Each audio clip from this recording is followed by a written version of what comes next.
Good day, mummies and daddies. Good day, everyone listening to me right now.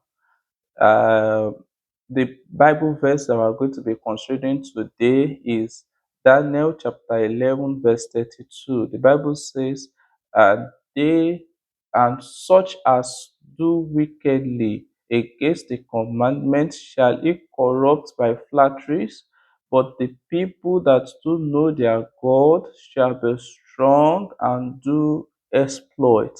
The people that do know their God shall be strong and do exploit. Knowing God is the secret of doing exploit.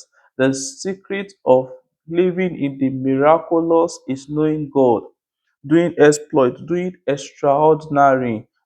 The people that do know their God shall be strong and do exploits.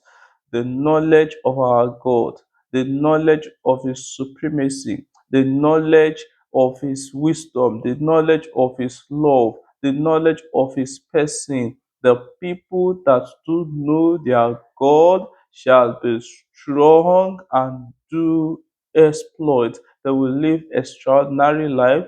They will be in the supernatural. They will live a supernatural life, a life that is above nature. The people that do know their God shall be strong and do exploit. Thank you. God bless you.